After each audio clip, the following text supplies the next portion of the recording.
Ok,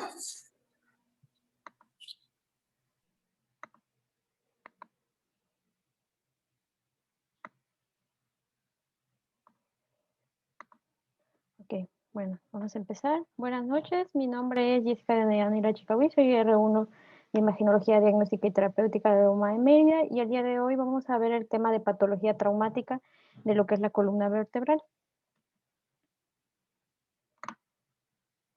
Bueno, antes de empezar con el tema, vamos a tocar sobre los mecanismos de la lesión, ya que vamos a ver más adelante que esto va a ser muy importante.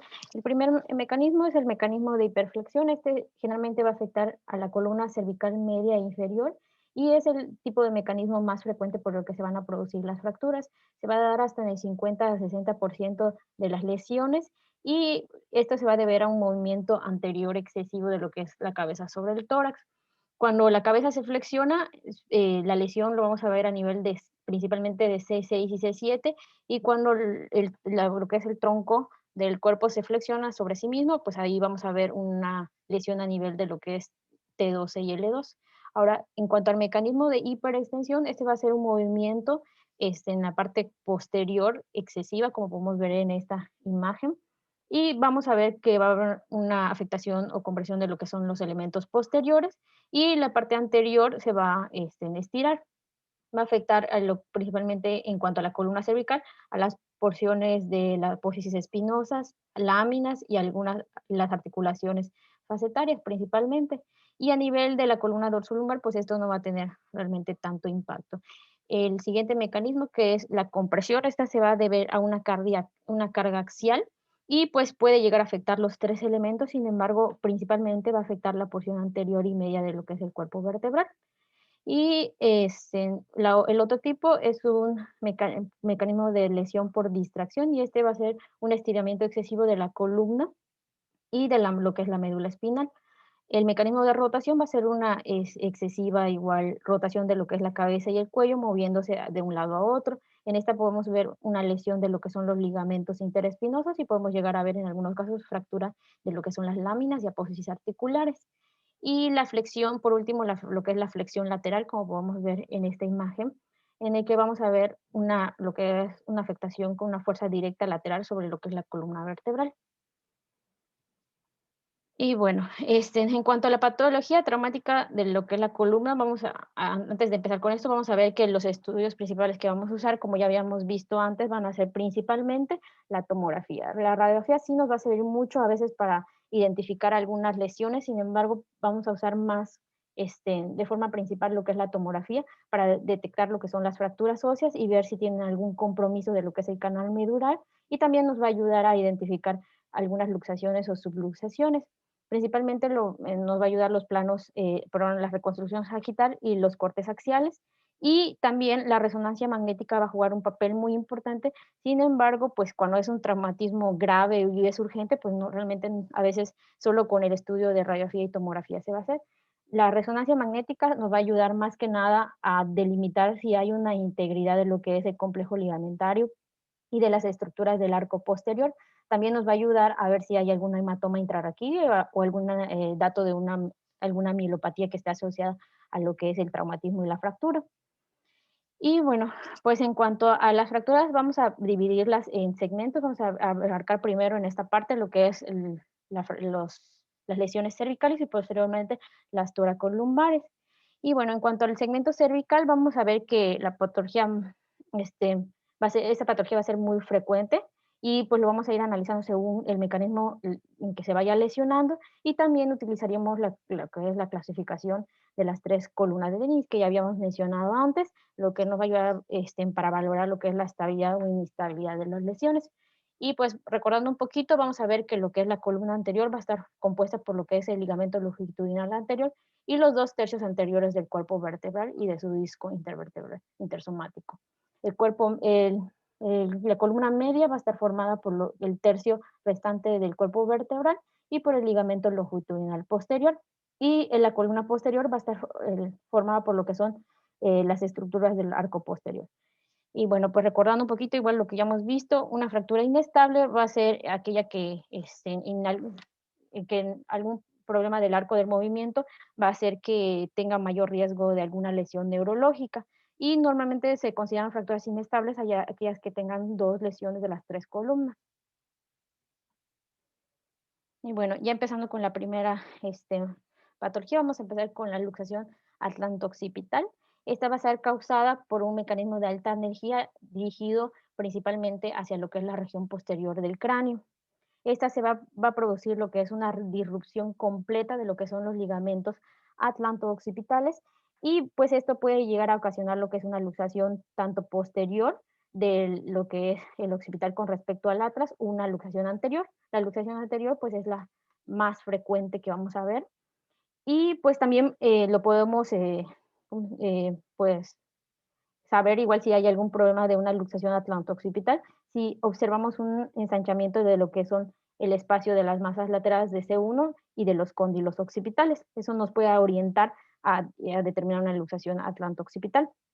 Y bueno, en cuanto a su clínica, pues va a haber generalmente dolor a nivel de lo que es la zona occipito-cervical.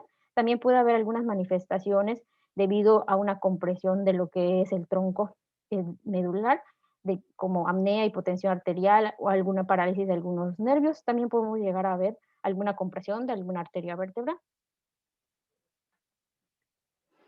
Y bueno, en cuanto a las características por radiografía, aparte de de la alteración en lo que es la alineación de la articulación atlanto-occipital que había mencionado antes, y un ensanchamiento del espacio entre las masas laterales de C1 y de los cóndilos occipitales, hay unas líneas que nos van a servir en lo que es la placa lateral de columna cervical y igual en la tomografía, que nos va a ayudar a definir si hay una luxación atlanto-occipital. Estas medidas, la primera va a ser lo que es el intervalo basión axial, y pues aquí traigo un ejemplo. Este es el intervalo basión axial. En cuanto, bueno, en este podemos ver lo que es medirlo en un plano sagital, esta es una tomografía, una reconstrucción sagital de columna cervical en ventana ósea, donde podemos identificar la adecuada medición de lo que es el intervalo basión axial. Se va a trazar una línea en la parte posterior de lo que es la apófisis odontoides, y se va a medir la distancia de esta línea hacia lo que es el vacío. Y normalmente pues esta va a soler estar en menos de lo que son 12 milímetros. Y bueno, en cuanto al resto de las estructuras óseas de esta tomografía, sin evidencia de alteraciones, no hay compresión de lo que es el canal medular, ni afectación de las estructuras de lo que es el arco posterior. Y bueno, la medida que le había mencionado de 12 milímetros es en las radiografías simples. En las tomografías se toma más o menos de 8 a 8.7 milímetros. Y bueno, aquí tengo 2 estudios de tomografía de columna cervical en una reconstrucción sagital, ambas en ventana ósea. Podemos observar una ligera rectificación de lo que es la lordosis cervical fisiológica. Las estructuras óseas lo podemos observar sin evidencia de lesiones líticas, blásticas ni trazos de fractura. Y pues podemos observar los cuerpos de vertebrales, los cuales conservan adecuada altura y morfología. Y pues los espacios intersomáticos igual están conservados, y las estructuras del arco posterior también sin alteraciones. En la primera, lo que ejemplifico es el intervalo basión y la apófisis odontoides, y esta es la distancia de lo que es la porción más inferior de lo que es el basión hasta el punto más superior de la que es la apófisis odontoides, esto medido en un plano medio sagital. Y pues estos valores normalmente van a ser menos de 12 en las radiografías y menos de 8.5 en las tomografías.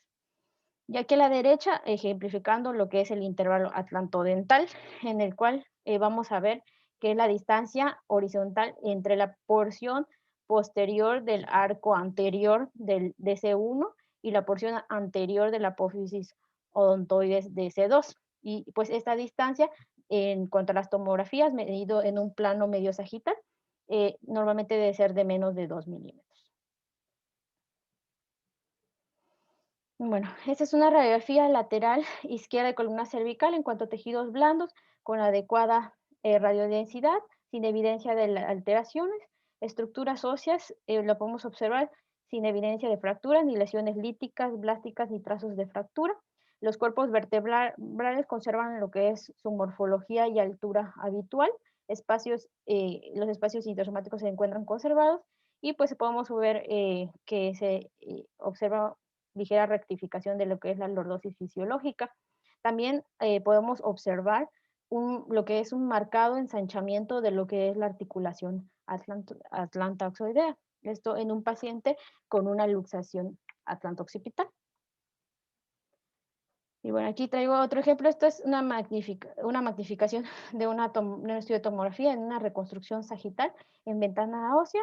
Y también aquí podemos ver una reconstrucción en un plano coronario, igual es desde el mismo paciente, ambas en ventana ósea de columna cervical, en donde podemos ver en cuanto a las estructuras óseas, sin evidencia de lesiones líticas, blásticas ni trazos de fractura. Podemos observar lo que es la altura y la morfología de los cuerpos vertebrales, la cual lo podemos observar que se encuentra conservada. Los espacios intersomáticos igual se encuentran conservados, y pues en lo valorable de lo que son las estructuras del arco posterior, sin evidencia de alteraciones. Y principalmente en esta magnificación, que es un plano sagital, podemos identificar lo que es el intervalo que ya había mencionado antes, el vacío y la apófisis odontoides. En este paciente medía 13 milímetros, lo cual se considera alterado. Esto en relación a un paciente con luxación atlanto-occipital. Bueno, el siguiente tema son la fractura de lo que son los cóndilos laterales. Estas son lesiones muy poco frecuentes y suelen ser el resultado de un traumatismo de muy alta energía. Esto, por ejemplo, cuando hay un choque de alta energía en carros, o tras caer, o sea, cuando cae en alguna altura muy elevada. Se da en el 3 al 4% de los pacientes con alguna lesión traumática cerebral de moderada a grave. Puede ser bilateral, y en cuanto a su clínica, pues principalmente el paciente va a referir dolor en la parte occipital, o cervical, y vamos a ver un rango de movimiento disminuido. También podemos llegar a ver algún déficit neurológico con alteración de lo que son los pares craneales y algunos otros síntomas como debilidad de las extremidades. Y bueno, pues en cuanto al mecanismo, principalmente como ya he mencionado, estos se van a deber a una compresión axial, puede ser una flexión lateral o un golpe directo. Y bueno, estas fracturas de lo que son los cóndilos laterales, hay una clasificación que salió en 1988, la cual lo hizo Anderson y Montesano, en el cual lo va a dividir en 3 tipos. La tipo 1, que es la que podemos ver aquí, esta es una fractura conminuta, la cual se va a encontrar sin desplazamiento o con muy poco desplazamiento, y en el cual se va a ver a una fractura por impactación de lo que es el cóndilo occipital. Generalmente esta se va a deber a una compresión axial y se va a considerar como una lesión estable. El tipo 2 va a haber una fractura del cóndilo con una extensión hacia lo que es el hueso occipital. Y pues esta generalmente se va a deber a lo que es un golpe directo en la parte inferior del bloque cráneo. También se considera en algunos casos una lesión estable.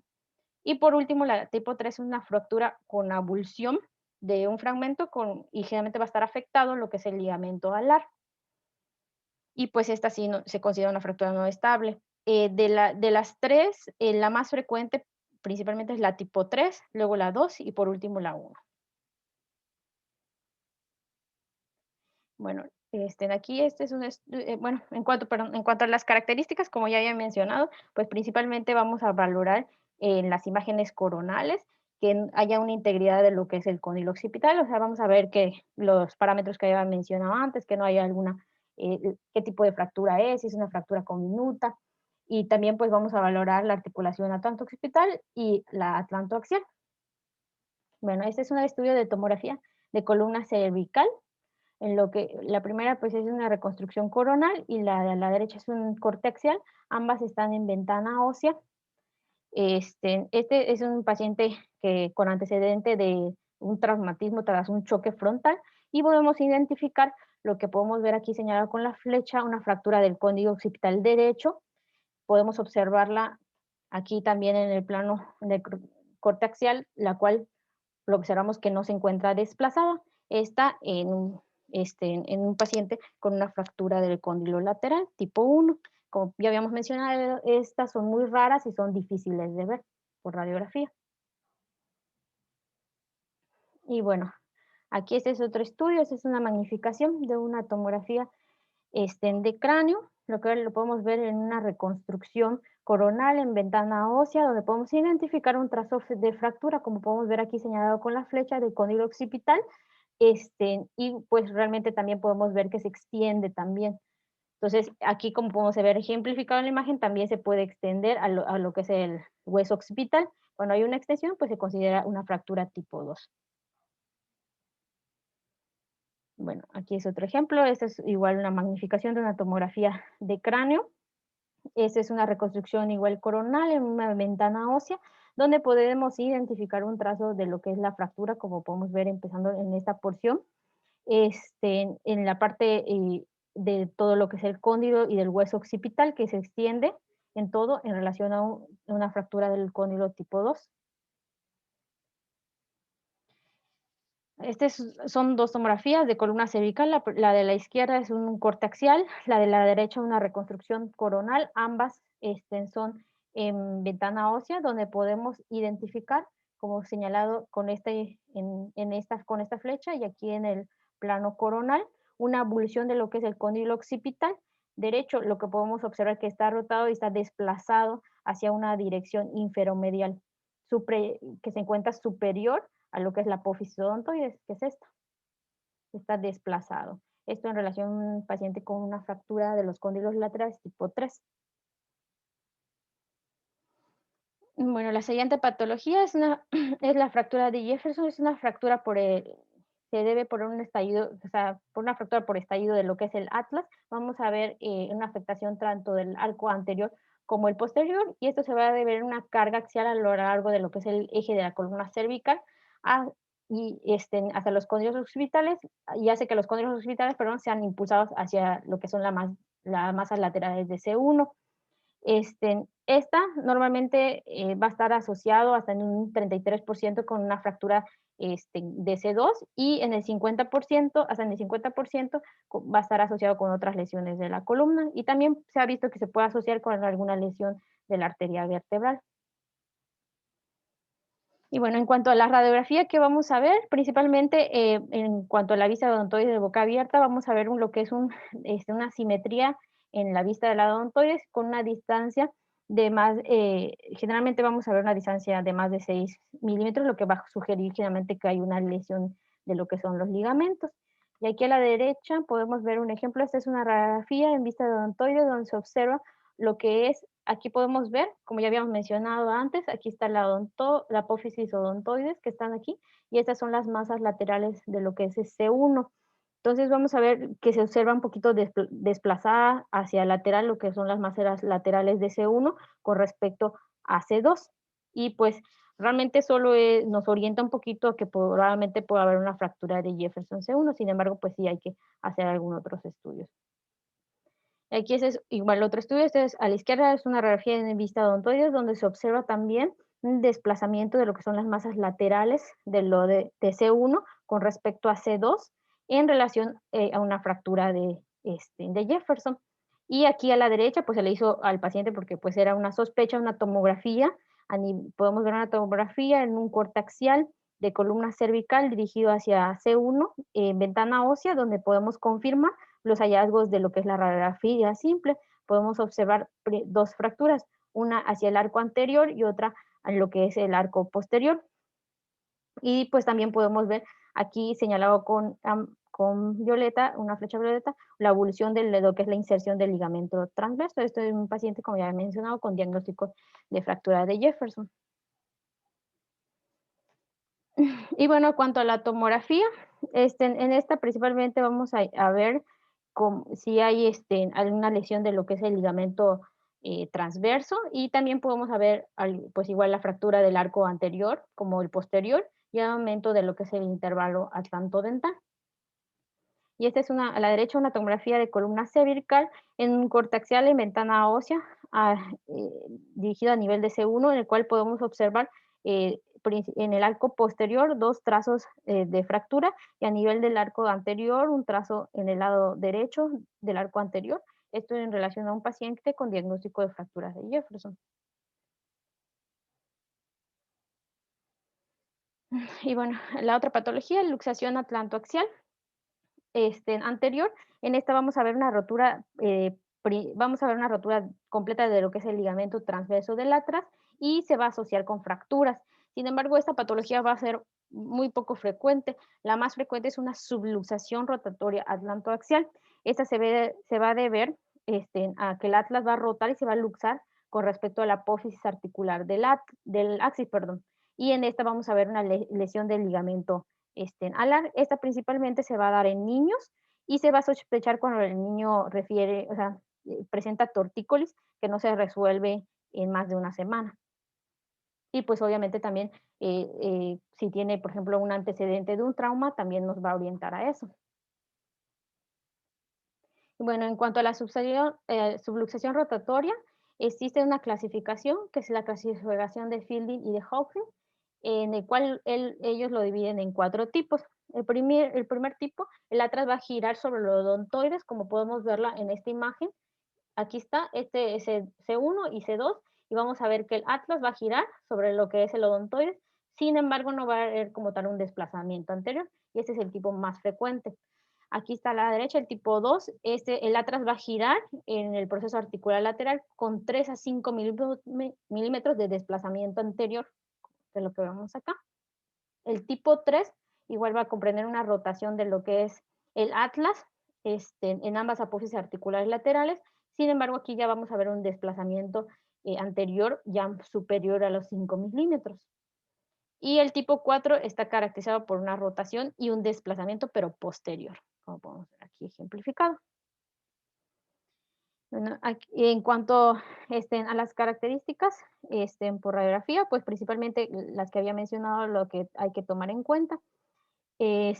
Aquí tengo una radiografía lateral aquí a la izquierda, de columna vertebral cervical. En cuanto a tejidos blandos, podemos observarlo sin evidencia de alteraciones. Vamos a ver que conserva lo que es la lordosis fisiológica. En cuanto a las estructuras óseas, sin evidencia de lesiones, no se identifica ninguna alteración en cuanto a su radiodensidad.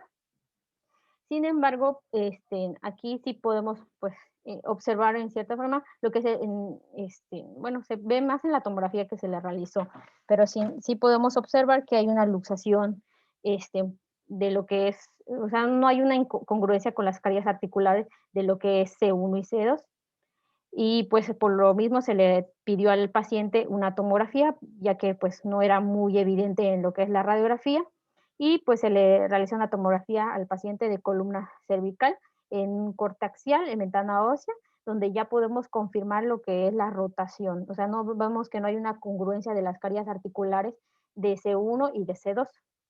Esto en relación a un paciente con una subluxación rotatoria tipo 1, y aquí está igual la reconstrucción. Bueno, aquí tenemos una magnificación de una tomografía cervical en un corte axial, una reconstrucción coronal y su 3D, donde podemos ver que estas están en ventana ósea, donde podemos observar lo que es igual, como había mencionado, una rotación en un plano axial de C1 con respecto a C2. Podemos ver que las carillas articulares no se encuentran congruentes y pues igual está desplazado lo que es el arco anterior de la apófisis odontoides, y podemos ver que la distancia atlantoxoidea es de 3.5 milímetros, lo cual pues no está normal. Esto en relación a un paciente con una subluxación rotatoria, que se encuentra en este caso en el tipo 3.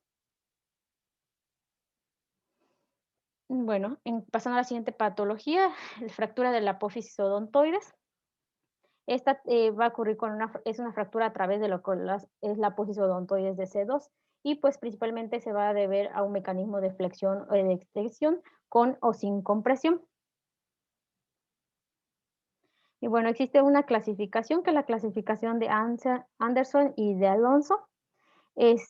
Y pues este es el sistema que pues más se usa. En este vamos a ver que ellos lo dividen en 3 tipos. La primera vamos a ver que es una fractura de la parte superior de lo que es la apófisis odontoides por encima de lo que es el ligamento cruciforme. Esta va a ser muy rara y va a ser una fractura estable. La tipo 2 es una fractura a nivel de lo que es la base de la apófisis odontoides por debajo del nivel de lo que es el ligamento cruciforme. Y pues esta va a ser más común y se considera como una lesión inestable. Y el tipo 3 ya va a agarrar, va a ser a través de la posición odontoides en lo que es las masas laterales de C2, y esta pues puede ser relativamente estable. Bueno, aquí a la izquierda, esta es una radiografía igual, de vista de odontoides de boca abierta, donde se observa una fractura, un trazo de fractura a nivel de lo que es la apófisis odontoides, a nivel de su base, y pues esto en relación pues a una fractura tipo 2 de la apófisis odontoides, la cual se puede corroborar en su reconstrucción coronal en ventana ósea. Aquí se puede observar a nivel de lo que es la base en relación a una fractura tipo 2. Y bueno, estas son tomografías de columna cervical. La de la izquierda era una reconstrucción coronal, la segunda sagital, ambas en ventana ósea. En cuanto a tejidos blandos, pues sin evidencia de alteraciones. Y podemos observar en la sagital la rectificación de lo que es la lordosis fisiológica. En cuanto a lo que son las estructuras óseas, se encuentra a nivel de lo que es C2 un trazo de fractura a través de lo que es las masas laterales de C2 en relación a una fractura tipo 3. Y pues el resto de las estructuras y los espacios intersomáticos sin evidencia de alteraciones.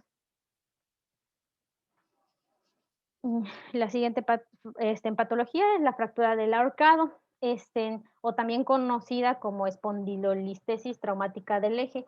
Esta generalmente se pensaba que era en pacientes que se suicidaban, sin embargo, posteriormente, tras las investigaciones, se dio cuenta que realmente no, o sea, y podría ser un mecanismo a causa de que pues alguien se lo haya realizado.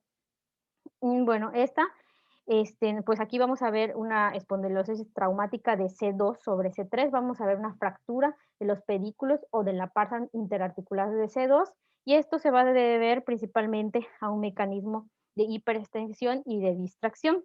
Estas lesiones van a representar hasta el 4 al 7% de todas las fracturas de la columna cervical y hasta el 22% de todas las fracturas de lo que es el eje. En cuanto a su clínica principal, pues como la mayoría va a tener dolor a nivel cervical posterior a lo que es el evento traumático y pues en algunos pacientes puede llegar a producir deterioro neurológico, sin embargo, pues eso no es tan común. Y pues para dividir la fractura de la espondilolistesis traumática del eje, existe la clasificación de Levin y Edwards. Ellos lo dividen en 3 tipos y el tipo 2 lo dividen en 2. En cuanto al tipo 1, como podemos ver aquí en la imagen, es una fractura con una desviación anteroposterior menor a 3 milímetros y no vamos a ver una desviación angular.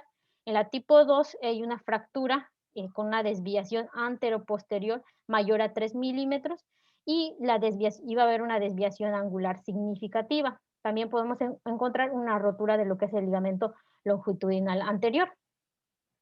Y bueno, en cuanto a la tipo 2A, vamos a ver que puede haber una línea de fractura horizontal o oblicua y una desviación angular significativa, pero sin traslación anterior.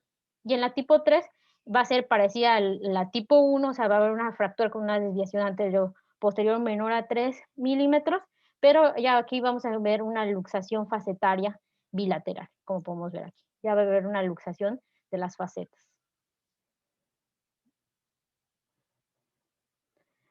Y bueno, en cuanto a las características por radiografía, podemos observar una fractura bilateral de lo que es la lámina y el pedículo a nivel de C2 y principalmente anterolistesis de C2 sobre C3.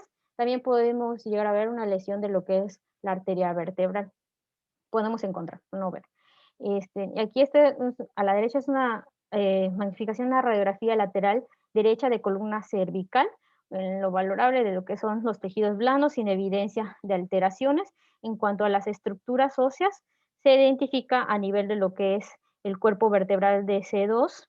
Podemos observar en esta porción del cuerpo vertebral una solución de continuidad del pedículo de C2 y también podemos ver una anterolistesis de C2 sobre C3, esto en relación a un paciente con fractura de ahorcado. Bueno, esas son tomografías de columna cervical. La primera está en un corte axial y la segunda en una reconstrucción sagital, ambas del mismo paciente, ambas en ventana ósea, en lo valorable de tejidos blandos sin evidencia de alteraciones. En cuanto a las estructuras óseas, vamos a identificar a nivel de lo que es C2 en esta porción y aquí aquí en estas porciones, que son la porción de los pedículos, podemos observar un trazo de fractura a nivel de lo que son la pasa interarticular, la cual lo podemos observar de forma bilateral. Esto en relación a un paciente con fractura del ahorcado. Bueno, aquí si quieres una radiografía lateral derecha de columna cervical, en lo valorable de tejidos blandos, vamos a observar un material de alta densidad, de densidad metal, en relación a material de osteosíntesis a nivel de lo que es la columna cervical inferior. En cuanto a estructuras óseas, podemos identificar a nivel de lo que es el cuerpo vertebral de C2 una solución de continuidad de la parte interarticular con ligera anterolistesis de C2 sobre C3. Esto en relación a un paciente con fractura del arcado. Se le realiza una tomografía computarizada, la primera en una igual cervical, en reconstrucción sagital y en un corte axial, ambas en ventana ósea, donde podemos identificar, podemos corroborar los hallazgos obtenidos a través de lo que es la radiografía. Lo podemos ver en lo que es la parte anticular y lo podemos ver aquí.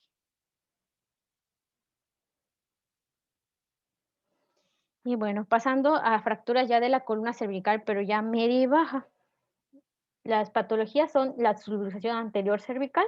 Esta se va a deber a lo que es una rotura de lo que son los ligamentos posteriores, y sin embargo en esta no vamos a ver una fractura ósea. Va a haber un desplazamiento anterior del cuerpo vertebral suprayacente y puede haber subluxación va a haber subluxación, perdón, de las articulaciones interapofisiarias. En cuanto a la clínica, igual que los otros, dolor a nivel de la zona, a nivel del cuello, y puede en algunos casos tener síntomas neurológicos. En cuanto, pues, lo que podemos llegar a ver en la radiografía, en la tomografía, a veces podemos encontrar a la normal, a veces podemos observar lo que es una cifosis focal en lo que es el sitio de la rotura del ligamento, y pues en algunos casos, que va a ser la gran mayoría, pues solo vamos a ver un aumento de la distancia entre ambas apófisis espinosas. Y en algunos casos, pues vamos a ver una leve anterolistesis. Y bueno, aquí a la izquierda, esta es una radiografía lateral izquierda de columna cervical en tejidos blandos, en lo valor de tejidos blandos sin evidencia de alteraciones. En cuanto podemos observar por una rectificación de lo que es la lordosis cervical fisiológica, estructuras óseas lo podemos ver de adecuada radiodensidad, sin evidencia de fracturas ni lesiones líticas o blásticas.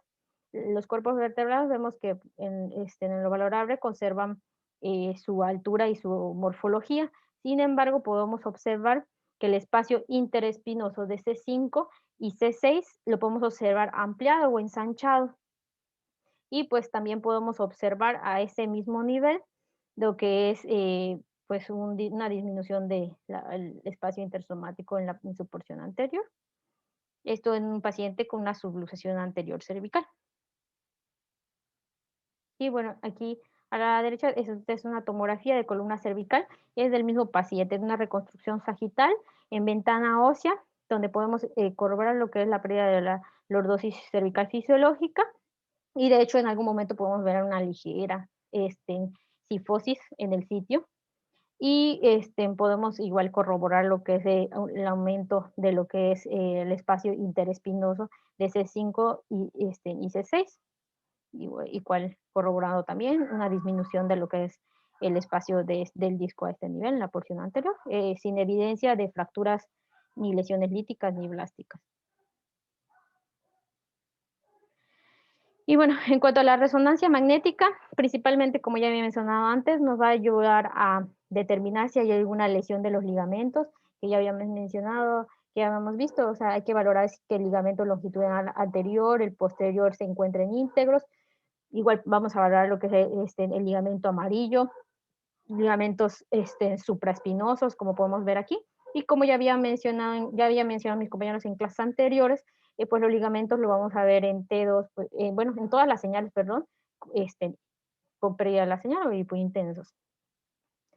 Pues realmente pues eso es principalmente lo que vamos a valorar. En la resonancia, estos son dos estudios de resonancia magnética de columna cervical, ambos del mismo paciente, en reconstrucción sagital. La primera está ponderada en T1, la segunda está ponderada en T2. Y pues en cuanto a lo que son tejidos blandos sin alteraciones, podemos ver lo que es la rectificación de lo que es la lordosis fisiológica.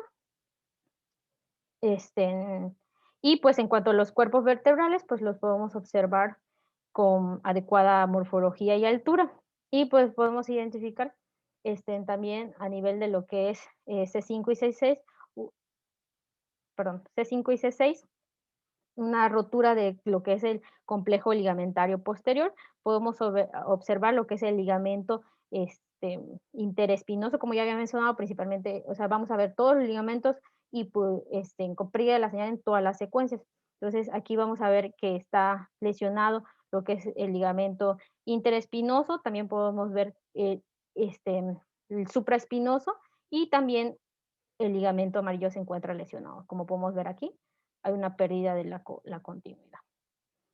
Y pues sin evidencia de lesión medular o alguna compresión. Y bueno, la siguiente patología es una hiperextensión con espondilosis preexistente. Y pues esta generalmente se va a deber a lo que son los cambios degenerativos con lo que es el estrechamiento de lo que es el canal espinal, y pues esto se va a asociar realmente a traumatismos muy leves, o sea, realmente va a tener un antecedente más degenerativo. Y pues en estos casos puede existir lo que es una lesión medular. Y pues realmente lo que nos va a orientar hacia esa patología, pues son esos los antecedentes degenerativos y pues el mecanismo con el que se ha realizado. Y bueno, estos son estudios de resonancia magnética de columna cervical en reconstrucción sagital, pondrán T1 y T2, donde podemos identificar en estas imágenes, aquí, a este nivel. Esto está magnificado, pero es la misma de aquí. Podemos observar lo que es, se puede observar lo que es el canal medular a nivel de lo que es el C5 y C6, el cual lo podemos observar disminuido y pues se observa una fractura con una luxación de C5 por un mecanismo igual, como ya había mencionado, de hiperextensión. Y pues aquí a nivel de lo que es el canal medular, la médula la podemos observar a nivel, en la imagen ponderada en T2, lo podemos observar con aumento de la intensidad de señal. La siguiente patología va a ser la fractura en lágrima por flexión. Esta va a ser causada por una flexión extrema más una compresión axial. Va a haber una fractura de lo que es la porción anteroinferior de lo que es el cuerpo vertebral, más una compresión y una retropulsión de lo que es el fragmento hacia lo que es el canal espinal. Esta se va a considerar una fractura inestable y pues en cuanto a las características, pues podemos observar lo que es un ensanchamiento del espacio interespinoso e interapofisiario.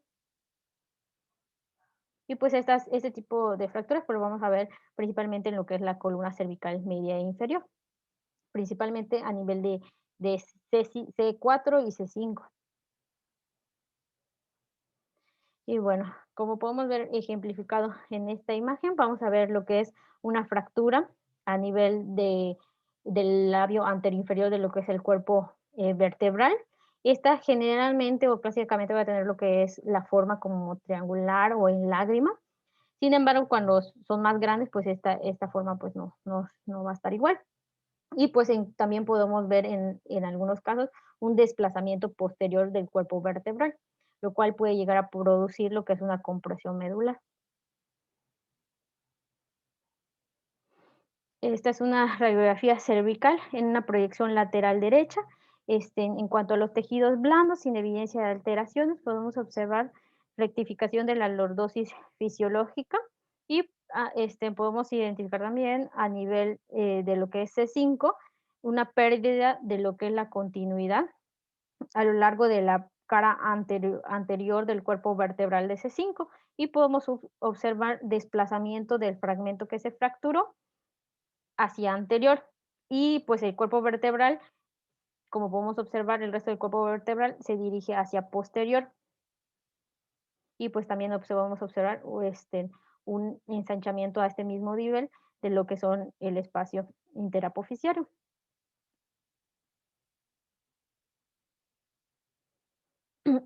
Y bueno, esta es una tomografía cervical, ambas del mismo paciente, la primera en una reconstrucción sagital y la segunda en un corte axial. Ambas están en ventana ósea,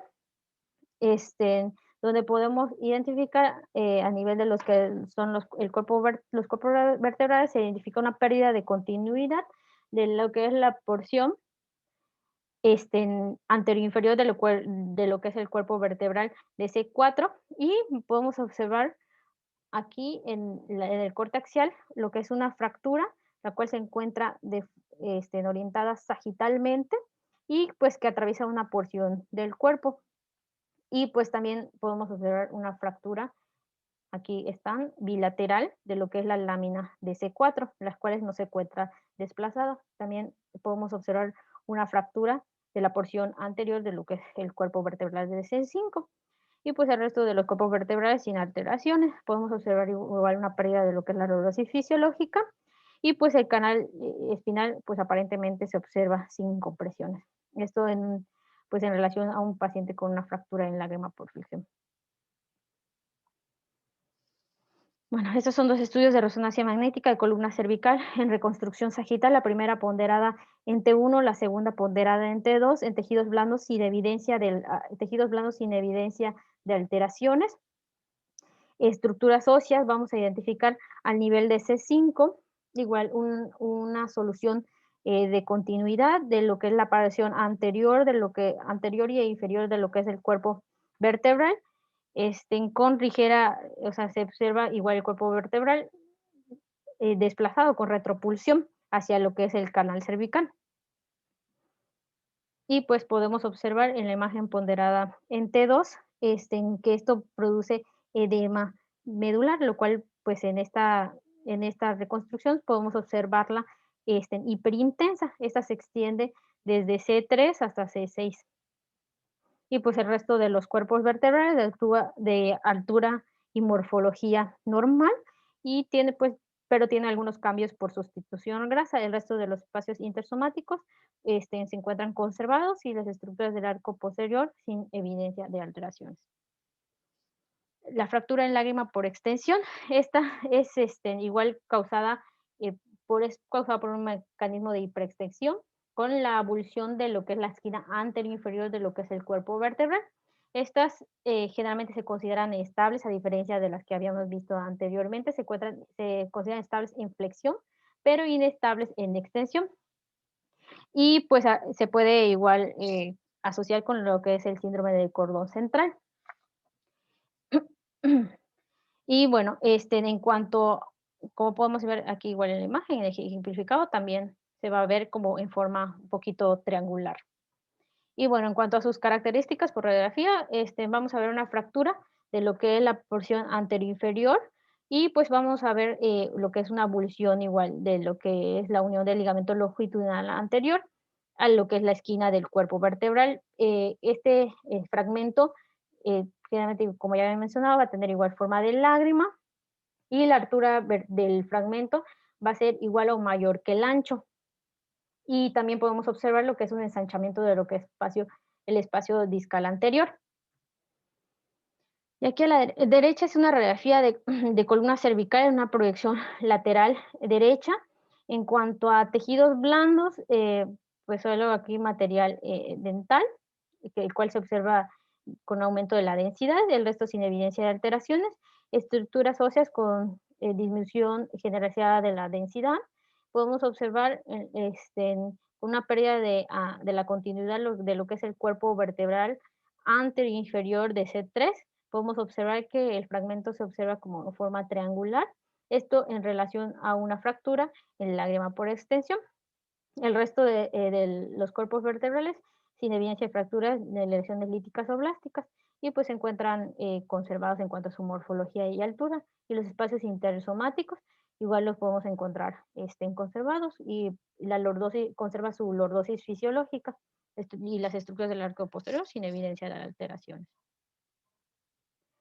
Bueno, estas son tomografías de columna cervical. La de la izquierda es una reconstrucción sagital, la de la derecha un corte axial, ambas en ventana ósea. Tejido, pues en lo valor de tejidos blandos y sin alteración, estructuras óseas, podemos observar una solución de continuidad de lo que es el cuerpo vertebral anteroinferior de C2, como podemos ver aquí, en relación a este, una fractura en lágrima por extensión. Bueno, la siguiente patología es una fractura por acuñamiento. En esta va a ser lesiones causadas por una hiperextensión de lo que es el cuerpo vertebral, en secundario en una carga axial. Lo que es el acuñamiento va a ser igual a 3 milímetros y vamos a ver un aumento de la concavidad de lo que es la porción superior del cuerpo vertebral. Igual podemos ver un aumento de de la densidad y una lesión de lo que es la columna anterior.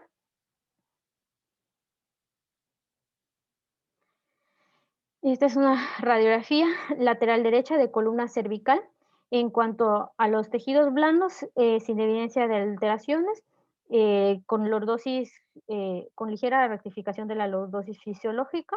En cuanto a las estructuras óseas, podemos identificar a lo que es a nivel de C5, podemos observar un aumento de lo que es la radioopacidad y una disminución de lo que es la altura anterior de lo que es el cuerpo vertebral, esto en relación a una fractura en cuña, sin evidencia de alguna otra alteración, y el resto de los cuerpos vertebrales conservan su adecuada morfología y altura, con espacios intervertebrales conservados, y estructuras del arco posterior sin alteraciones.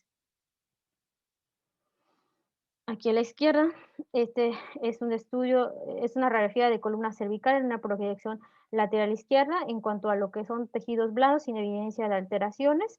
Podemos observar rectificación de la lordosis fisiológica y a nivel de lo que es el cuerpo vertebral S5 podemos observar que tiene ligero aumento de su radiopacidad y principalmente una disminución en su altura a nivel en su porción anterior, esto en relación a una fractura por compresión en cuña.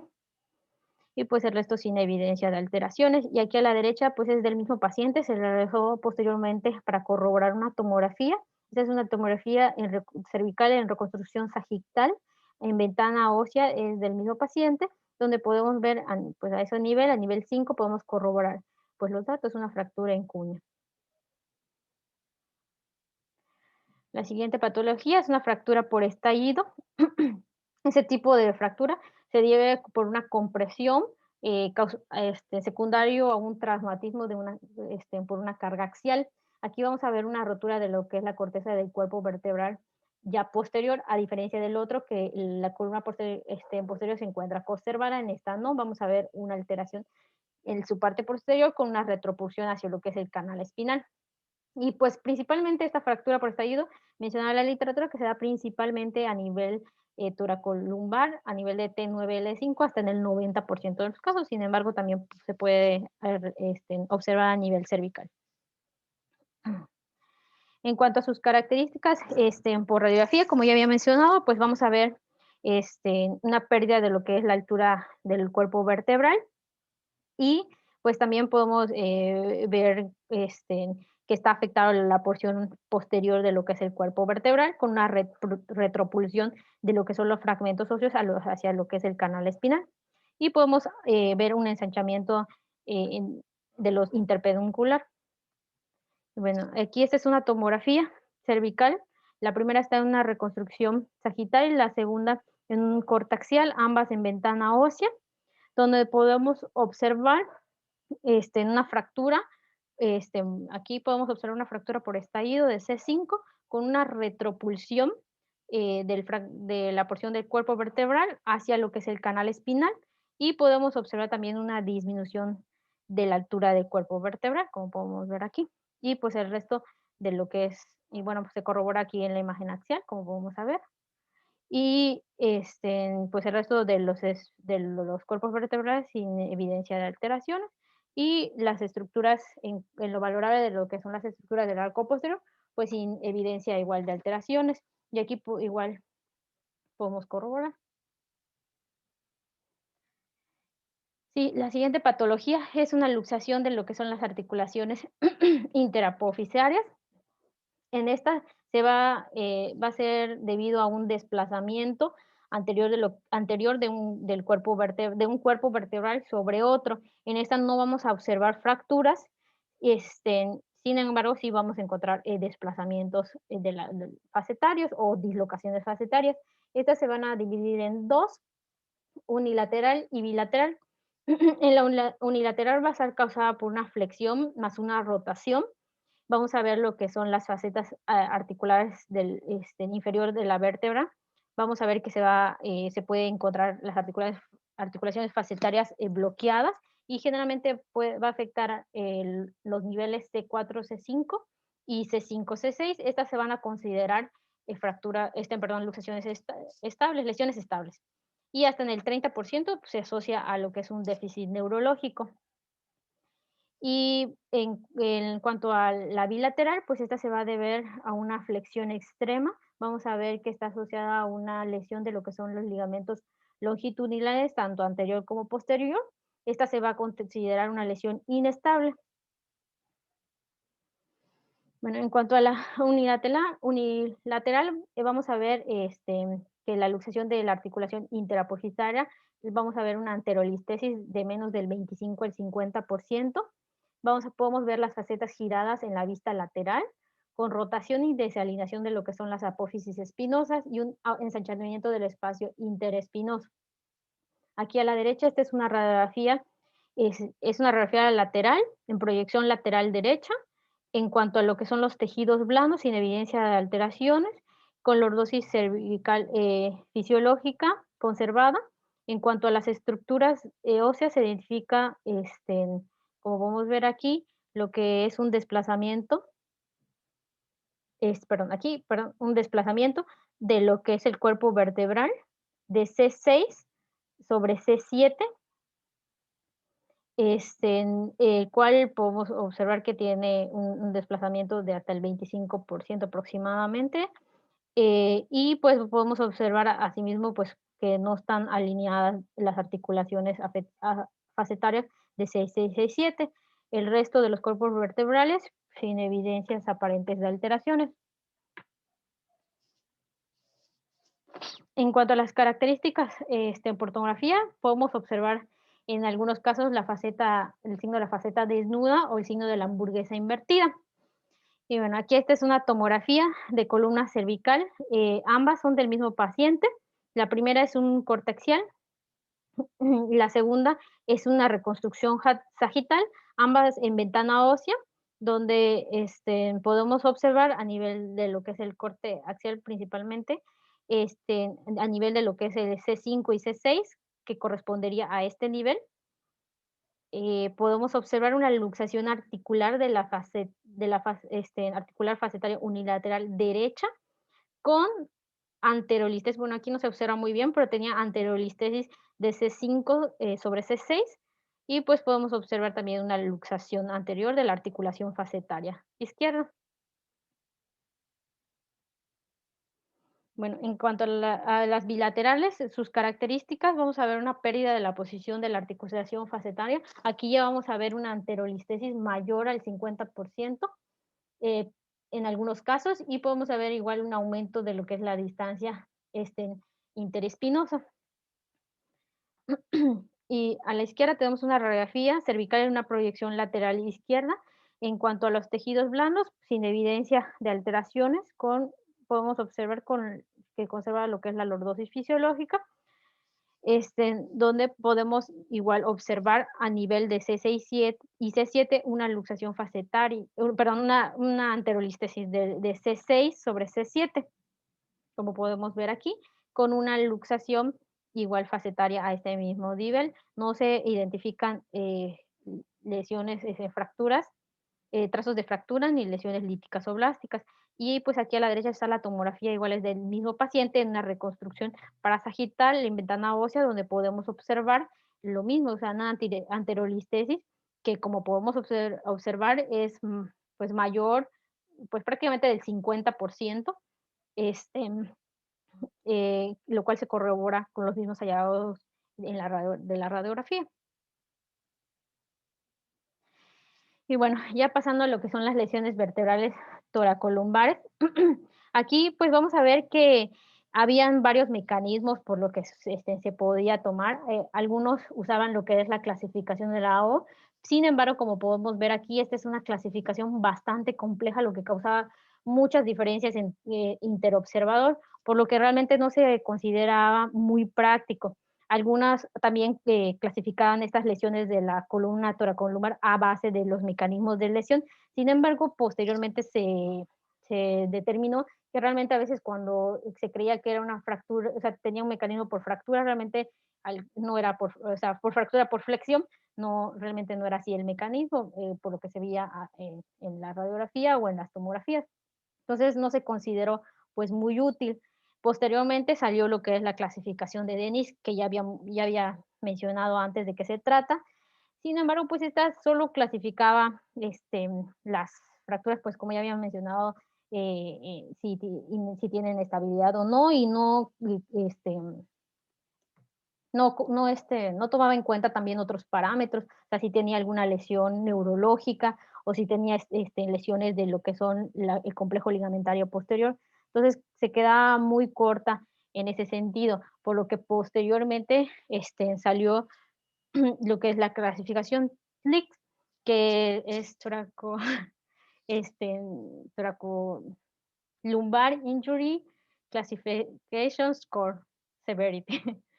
En esta clasificación cuenta 3 parámetros que son lo que es la morfología, que tenga el complejo ligamentario posterior conservado o íntegro, y también ya incluye lo que es el estado neurológico. Entonces realmente esta clasificación pues se hizo pues bastante adecuada, además de que como veremos más adelante es una clasificación bastante sencilla para nosotros usar. Y bueno, aquí está lo que había mencionado. El TRICS-COVA forma 3 partes, o sea, toma en cuenta 3 cosas: la morfología, el complejo ligamentario y el estatus neurológico. En cuanto a la morfología, esta da como que un acercamiento hacia la estabilidad a corto plazo, el complejo ligamentario una estabilidad a largo plazo, y el estado neurológico, pues el compromiso o el pronóstico neurológico que va a tener el paciente. Y bueno, aquí le presento la clasificación. Como podemos ver aquí, son los 3 parámetros que menciona.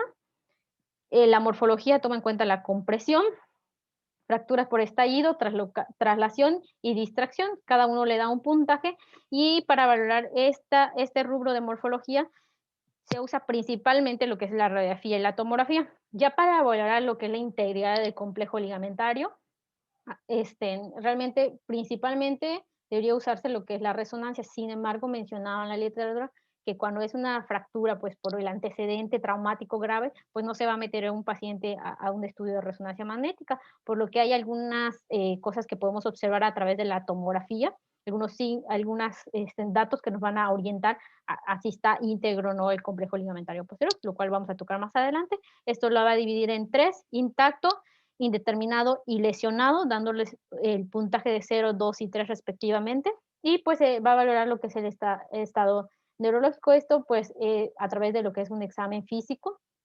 Esto realmente pues no tenemos mucho impacto nosotros, esto lo ve lo que es el neurólogo y el cirujano de columna. Sin embargo, pues también es importante que sepamos que forma parte también de esta clasificación, y pues se suma el puntaje independiente de cada uno, y pues ese puntaje nos va a decir, va a ser un predictor de si va a necesitar o no cirugía. Por eso es la diferencia de esta clasificación a las otras, ya que esta nos va a orientar hacia el tratamiento que puede recibir el paciente. Y como podemos ver aquí, de 0 a 3, pues no se recomienda cirugía. 4, pues una cirugía ya de acuerdo al médico, y mayor a 4, pues ya se recomienda cirugía. Y pues si hay una fractura en varios niveles de lo que es la columna toracolumbar, vamos a sacar el puntaje de cada nivel de lesión, y la lesión con mayor puntaje es la que se va a tomar en cuenta para dirigir lo que es la actitud terapéutica. Y bueno, pues aquí pues puse algunas imágenes de cada uno de los tipos en cuanto a la morfología. La compresión, que es el tipo 1, aquí está esquematizado con una imagen, y igual aquí a la izquierda. Ya voy a explicar más adelante cada uno. Se le va a dar un puntaje de 1. El de estallido, como podemos ver aquí y acá, se le va a dar 2 puntos. El de traslación se le va a dar 3 puntos. Esta traslación puede ser anterior, posterior, lateral o lateral. Y pues la distracción, que ya es un nivel ya horizontal, se le va a dar 4 puntos. Y bueno, vamos a empezar por el primer rubro de lo que es el apartado de la morfología, que son las fracturas por compresión. En esta, sus características, vamos a ver que va a tener una pérdida de lo que es la altura del cuerpo vertebral. Esto se va a deber principalmente a una carga axial o una flexión lateral. Sin embargo, pues no nos vamos a guiar, como ya había mencionado, por el mecanismo mecanismo de lesión. Y pues aquí lo principal que tenemos que evaluar es que la cortical posterior va a estar intacta. Vamos a ver que eso lo va a diferenciar de las fracturas por estallido. Y pues también podemos observar lo que es una banda esclerótica horizontal, eh, en donde con mayor densidad, esto se va a deber a lo que es una impactación del cuerpo vertebral. Y aquí a la izquierda, esta es una magnificación de una tomografía de columna vertebral en una reconstrucción sagital en ventana ósea. En cuanto a las estructuras óseas, se identifica a nivel de T9 una pérdida de lo que es la altura del cuerpo vertebral, observando igual perdón, aquí podemos observar igual una banda esclerótica, y pues esto es en relación a un paciente con una fractura con morfología en compresión, como podemos ver aquí, está fracturado. Y pues aquí señalado con el círculo amarillo podemos ver que la cortical posterior la observamos respetada. En cuanto al canal medular, sin evidencia de compresiones, y pues en lo valorable de las estructuras del arco posterior, igual sin evidencia de alteraciones. Entonces, este formaría un punto, como ya había mencionado.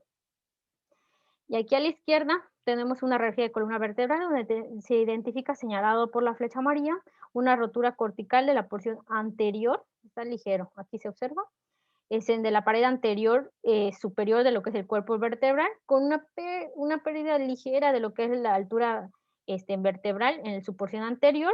Sin embargo, la porción posterior pues se conserva intacta. Y bueno, aquí a la derecha es una magnificación de una tomografía de columna en una reconstrucción sagital en ventana ósea, donde se identifica igual pérdida de la altura del cuerpo vertebral, pues una pérdida pues ligera de lo que es la altura del cuerpo vertebral. Y aquí podemos ver una zona más como hiperdensa. Esto en relación a una fractura con una morfología en compresión. La porción posterior del cuerpo vertebral se encuentra respetada. No hay evidencia de compresión medular y el resto de los cuerpos vertebrales y espacios intersomáticos sin evidencia de alteraciones. Igual sería un punto. El siguiente rubro, las fracturas por estallido, esta se les da 2 puntos. Se va a deber a un mecanismo principalmente de compresión con una carga axial más severa, a diferencia del anterior, esta sí va a ser más severa. El cuerpo, aquí ya vamos a ver el cuerpo vertebral posterior, ya con diversos grados de retropulsión. Y también podemos observar fracturas sagitales de lo que es el cuerpo vertebral hasta en el 90%. Y pues puede afectar también lo que es, puede haber un aumento, perdón, de la distancia interpeduncular hasta en el 80%. Y aquí a la izquierda tenemos una magnificación de una tomografía de columna torácica en una reconstrucción sagital en ventana ósea. En cuanto a las estructuras óseas, se identifica a nivel de T11 una disminución de lo que es la altura del cuerpo vertebral a este nivel, así como de la cortical posterior. Podemos ver que, perdón, la cortical posterior la podemos ver también afectada con una ligera retropulsión del fragmento hacia la porción del canal medular. Esto en relación a un paciente con fractura de morfología de estallido.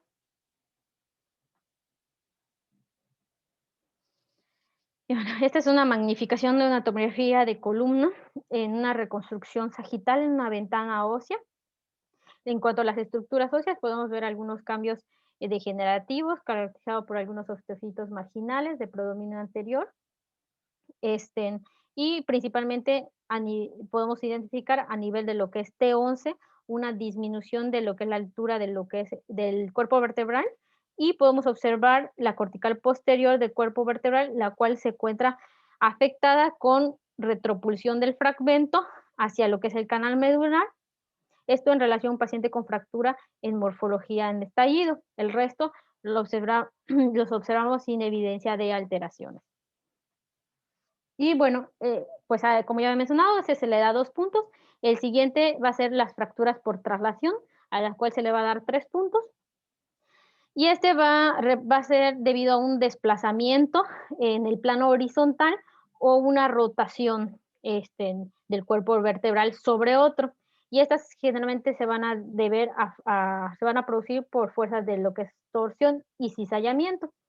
En cuanto a sus características, pues vamos a ver principalmente un desplazamiento, ya sea en sentido antero, en posterior, puede ser lateral, puede ser rotatorio de un cuerpo vertebral sobre otro.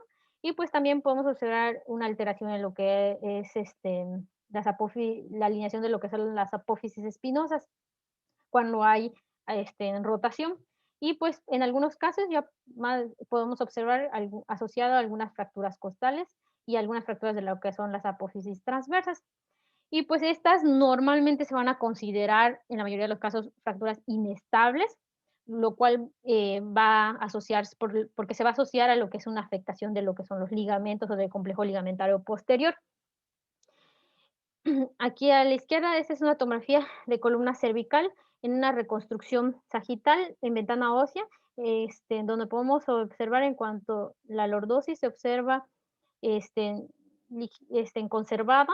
En cuanto a las estructuras óseas, podemos identificar un desplazamiento, un ligero desplazamiento anterior de C7 sobre T1 con una fractura de lo que aquí podemos observar, una fractura vertebral de T1. Igual podemos observar igual a este mismo nivel una disminución del espacio intersomático y pues el canal medular sin evidencia en esta imagen de alteraciones. Aquí a la derecha, esta es una resonancia magnética de columna cervical del mismo paciente en una reconstrucción sagital ponderada en T2, donde se corroboran los hallazgos obtenidos a través de la tomografía.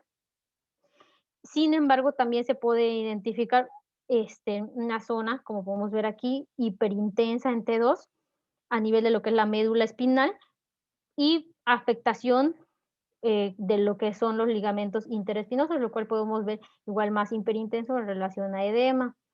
Esto nos hace pues, sospechar lo que es una lesión de lo que es el complejo ligamentario. Por lo tanto, en cuanto a la morfología, le estaremos dando 3 puntos, y en cuanto a la lesión del complejo ligamentario, también le estaríamos dando 3 puntos.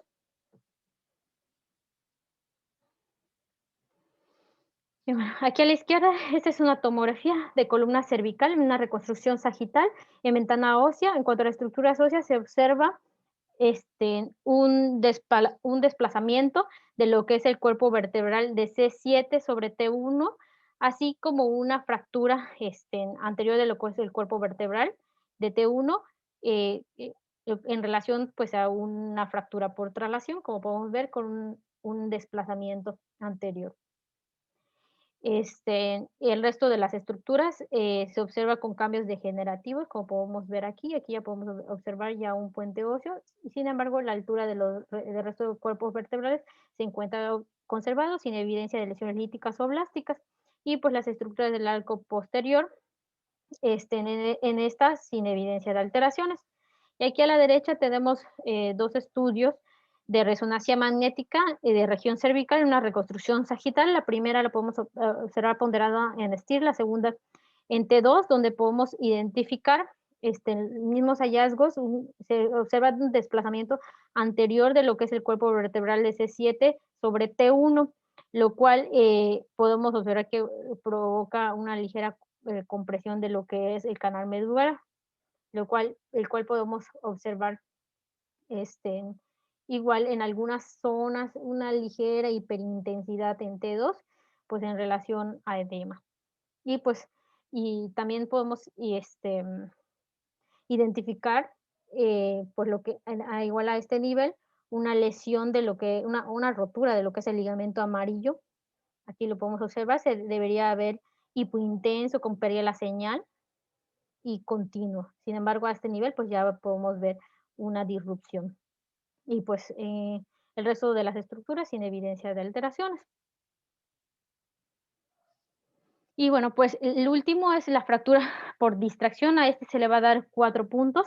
Y esta se va a deber a una lesión que va a causar una separación, como podemos ver esquematizado en esta imagen, de dos, o sea, del cuerpo vertebral, de dos cuerpos vertebrales que se van a encontrar adyacentes. Y este desplazamiento va a ser en un plano horizontal, a diferencia de las fracturas por traslación, que como ya habíamos mencionado, son generalmente en un plano horizontal o laterales. Estas, pues, en cuanto a sus características, podemos observar tanto una separación también de los elementos anteriores y posteriores, y también podemos ver que puede estar asociada a una fractura por estallido. Y pues esta normalmente, o sea, se va a considerar como una lesión inestable y va generalmente por una afectación de lo que es el complejo ligamentario posterior.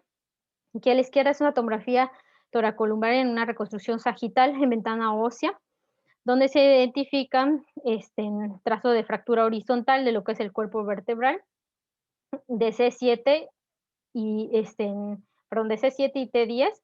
Y pues podemos observar que el cuerpo vertebral se encuentra un poquito separado hacia la porción, siguiendo lo que es el eje vertical. Y pues el resto de la lesión de los cuerpos vertebrales se encuentran de adecuada altura y morfología sin trazos de fractura. Y pues también podemos ver lo que es un desplazamiento de las articulaciones, una disminución de lo que es el espacio, perdón, interapofisaro. Esto en un paciente con fractura por distracción.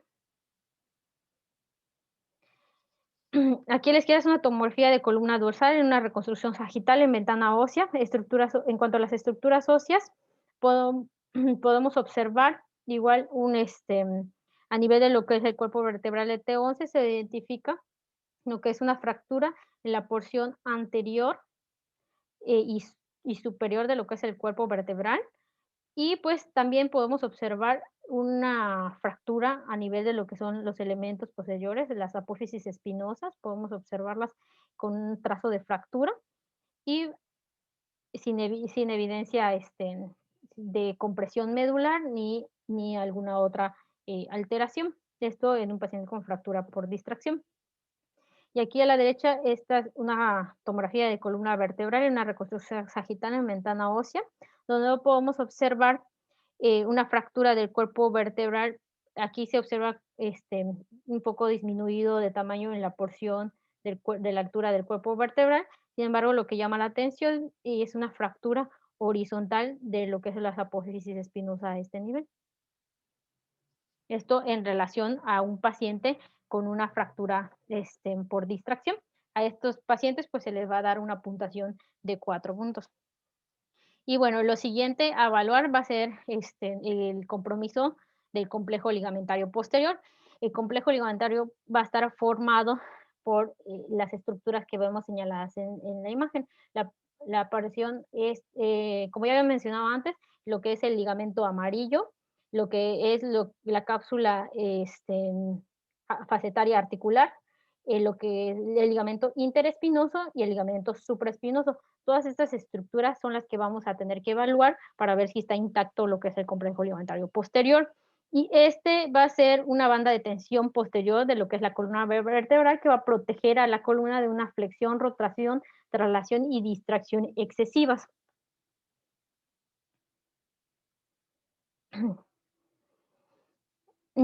Y aquí, realmente, como ya había mencionado antes, pues principalmente vamos a evaluar el complejo ligamentario a través de la resonancia, ya que nos va a ayudar mucho para diferenciar en estas estructuras o sea, de una forma adecuada. Sin embargo, si la situación del paciente por la situación del paciente no es posible realizarla, pues entonces pues se va a hacer la tomografía nada más. ¿Cómo nos podemos orientar que hay una lesión del ligamento del complejo ligamentario posterior? Podemos observar un aumento o una ampliación de lo que es el espacio interespinoso podemos observar a veces alguna fractura por abulsión o fracturas transversales de las apófisis espinosas, una traslación, una rotación de lo que es el cuerpo vertebral o un ensanchamiento de lo que son las articulaciones facetarias o como se conoce como articulaciones desnudas.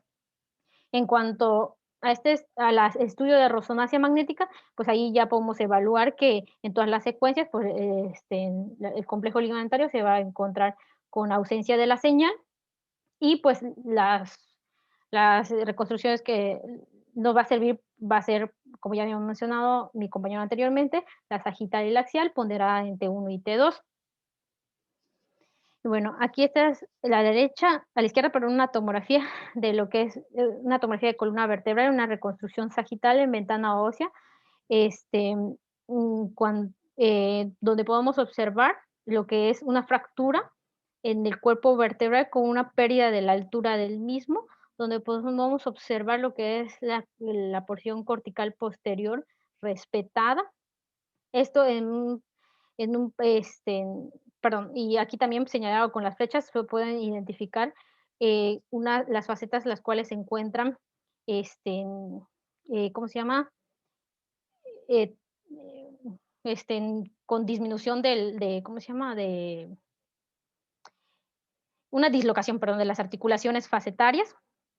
Y pues en este paciente, en la imagen axial, podemos observar igual que en cuanto a lo que es, o que nos orienta a una lesión de lo que es el complejo ligamentario posterior, podemos ver lo que se conoce como facetas desnudas, o sea, no las podemos observar. Y en este paciente se le dio este, un puntaje de 3 en lo que es la lesión del complejo ligamentario posterior. Y en cuanto al el tipo de morfología, pues se le dio un punto. Y bueno, son estudios de magnificación de resonancia magnética de columna, reconstrucción sagital y axial, ambas del mismo paciente, están potenciadas en T1 y la segunda en T2, la segunda en T2, donde podemos identificar a nivel de, a nivel de lo que es el cuerpo vertebral, una fractura por compresión, la cual se encuentra por disminución de lo que, o sea, lo podemos observar con una disminución de lo que es la altura vertebral y señalado con lo que es la flechita, podemos observar eh, aquí, en esta porción, que se encuentra lo que es el ligamento supraespinoso, lo podemos observar, perdón, sí, el supraespinoso lo podemos encontrar conservado con una ausencia de lo que es la señal. El ligamento interespinoso también se encuentra conservado con ausencia de la señal y el ligamento amarillo igual se encuentra sin evidencia de alteraciones, que no tiene pérdidas de la continuidad, lo cual pues igual se evalúa pues en este estudio. En corte axial. En este caso, en este paciente, pues realmente no tiene una lesión del complejo ligamentario posterior y por lo que es la fractura, pues se le dio un punto en cuanto a la morfología y 0 puntos por la lesión del complejo ligamentario posterior. Por lo tanto, en este caso, en este paciente, pues no sería necesario un tratamiento quirúrgico. Y aquí a la izquierda es una magnificación de una resonancia magnética de columna de una reconstrucción sagital. Ambas son del mismo paciente. La primera está potenciada en T1 y la segunda en STIR. En cuanto a las estructuras óseas, podemos observar una compresión o sea, del cuerpo vertebral, pues podemos ver en afectación de lo que es la columna anterior del cuerpo vertebral con una disminución en cuanto a su altura en relación a una fractura por compresión. Y pues señalado por lo que es la flecha negra, podemos observar a este nivel una rotura de lo que es el ligamento supraespinoso. Como podemos ver, no se ve una continuidad en esta zona. Y pues igual el ligamento amarillo lo podemos observar igual con disrupción a este nivel. Y pues en este caso, se encuentra en la imagen potenciada en STIR, igual podemos observar lo que son los tejidos blandos lo podemos observar con aumento de la intensidad de señal en relación a edema. Y pues los ligamentos igual lo podemos evaluar, los cuales se observan si estén interrumpidos con alteración. Y pues en este caso, en este paciente, se le dio en cuanto a la morfología, un punto por la fractura por compresión, y en cuanto a la lesión por del complejo ligamentario posterior, se le dio 4 puntos. En este caso, perdón, 3 puntos, y sumaron 4 puntos, y en este caso, pues se solicitó cirugía en cuanto al paciente. Y bueno, en cuanto al estado neurológico, como ya le había mencionado antes, realmente no es algo que nosotros vayamos a evaluar. Generalmente, pues eso es más un examen físico. Sin embargo, lo que nosotros, nuestro papel, lo que tenemos que hacer para, en este caso, en este apartado, sería evaluar si hay una compresión o un estrechamiento de lo que es el canal espinal, si hay retropulsión de lo que es el fragmento del cuerpo vertebral, si hay algún dato de alguna mielopatía, alguna compresión nerviosa, y evaluar si hay algún hematoma epidural. Esas son realmente las cosas que puede ayudarles al cirujano de columna en cuanto a este apartado.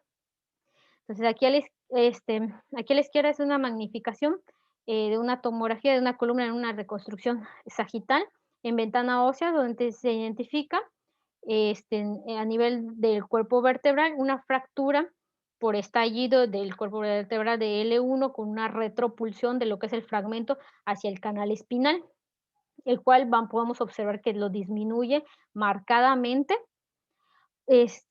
por lo que se le solicitó al paciente un estudio de resonancia magnética para pues, evaluar mejor lo que es alguna lesión de la médula espinal, por lo que se le hace un estudio de resonancia magnética. En este caso, podemos ver que este es un estudio de resonancia en una reconstrucción sagital, la cual se encuentra apoderada en T2, y podemos corroborar los mismos hallazgos que habíamos visto en la tomografía. Esa es una fractura con una retropulsión de la porción ósea hacia lo que es el canal espinal, el cual podemos observarlo que prácticamente ocluye lo que es el canal espinal a ese nivel de una forma prácticamente completa. Y pues también podemos observar pues en la porción superior un cambio en la intensidad de señal, un aumento en la intensidad de señal a nivel de lo que es la médula espinal, en la porción superior a lo que es la compresión, a la retropulsión del fragmento en relación a edema. Y también podemos observar lo que señalado igual por la flecha, rotura de lo que es el ligamento amarillo, lo cual pues nos indica que pues es una lesión de complejo ligamentario posterior. Entonces, en este caso se le dio en cuanto a la morfología, ya que es una morfología por estallido, se le dio 2 puntos. En cuanto a la afectación del complejo ligamentario posterior, se le dio 3 puntos y sumaron 5 puntos, y pues se le solicitó cirugía, o sea, se le recomendó cirugía al paciente. Bueno, eso es todo. Voy a dejar de grabar.